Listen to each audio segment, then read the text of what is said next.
আমাদের এই অঞ্চল থেকে বরগুনার আমতলী মেহমান গিয়েছে এবং ওইখানে হলদিয়া নামক এক স্থান, ওই স্পট থেকে ওই মেয়ে আনতে ছেলের বাড়িতে বরের বাড়িতে যাইতে ছিল। সেই সময়ে ওই এলাকায় ভাঙ্গা সেতু বা নরবরের সেতু, সেই সেতুর উপর দিয়ে যাইতেছিল। সেখানে ব্রিজ ভেঙে আমাদের এলাকার যে মাইক্রোবাস পানিতে পড়ে গেছে, নিমজ্জিত হয়েছে। সেখানে 15-16 জন লোক ছিল, প্রায় সেখানে নিহত হয়েছে। শুনে আমরা এখানে আসছি। এখানে এসে দেখি এই মৃত্যুর বাড়িতে এসে দেখি 4টা লাশ, পাশের বাড়িতে লাশ, বদরাসনের লাশ। এই অঞ্চল এটা হচ্ছে ভান্ডারকান্দি, বদরাসন এবং জয়নগরের সীমান্তবর্তী এলাকা, জাজিরা এবং শিবচরের সীমান্তবর্তী এলাকা। এই এলাকা সীমান্তবর্তী এলাকা উন্নত থাকে, কম উন্নত থাকে। এরপরে এই এলাকা উন্নত, বাংলাদেশের সব এলাকা উন্নত। সেইখানে পটুয়াখালী যে এত অনুন্নত, এত অবহেলিত, ওই এলাকায় ইঞ্জিনিয়ার নেই, ওই এলাকায় এমপি নেই, ওই এলাকায় কি নেতৃত্ব দেওয়ার মতো লোক নেই। ঘটনা তদন্ত, সঠিক তদন্ত দাবি করছে এবং ওই এলাকার ইঞ্জিনিয়ার নেতৃত্ব স্থানে যারা আছে তাদের দৃষ্টান্তমূলক শাস্তি এবং বিচারের দাবি করছি। আমরা যাওয়ার পরে হলো আমরা সবাই হসপিটালে পাইছি, ওই ঘটনাস্থলে আমরা যাইতে পারি নাই। আমার দুই ভাস্তি, দুই ভাইয়ের বউ, বড় বোন, ভাগ্নির ভাগ্নের স্ত্রী এবং ভাগ্নের শাশুড়ি, এদের লাশ ওইখানে পাইছি। পরবর্তীতে আমরা ওইখান থেকে যত প্রসেসিং করে আনার দরকার সেটা আনার পরে আমরা ট্রাকে উঠে আমরা লাশটা নিয়ে আসছি রাত 2:30টার দিকে। তারা ওখানে বিয়ে খাইতে গেছিল, আমার ভাগ্নির বিয়ে খাইতে গেছিল, সেজ বোনের মেয়ের বিয়ে, ছোট বোনের মেয়ের বিয়ে।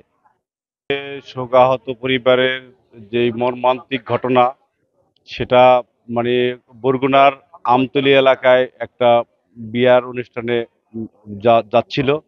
ওখানে একটা অটোরিকশা ক্রসিং এর সময় মানে ব্রিজ ধসে মাইক্রোবাসটা নিচে পড়ে যায়।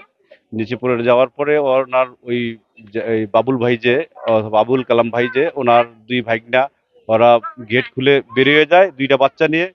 আর আস্তে আস্তে আরো 2টা বাচ্চা ছিল, ওই বাচ্চা 2টা বাইর করছে এবং আরো যাদের বাইর করানো সম্ভব ছিল তাদের বের করছে। আর ভিতরে যারা মানে বেরোতে পারেন এরা তো মারা গেছে। আপনারা জানেন আসলে মানে কি বলবো, মর্মান্তিক এক ঘটনা। ও, তো এই বাড়ির কালাম ভাই এবং কালাম ভাইয়ের 2 সন্তান, 2 মেয়ে, আর বাবুল ভাইয়ের স্ত্রী এবং বাবুল ভাইয়ের বড় বোন এবং বাবুল ভাইয়ের ভাইগনার বউ এবং ভাইগনার শাশুড়ি। আসলে আমাদের এই এলাকায় মানে এখন শোকের মাতাম বয়ে যাচ্ছে। আসলে ভাই বলে বোঝানো যাবে না।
সকলে আমরা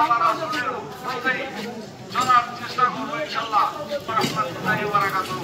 আর এই পরিবারের জন্য সকলে দোয়া করবেন যেন আল্লাহ আমাদেরকে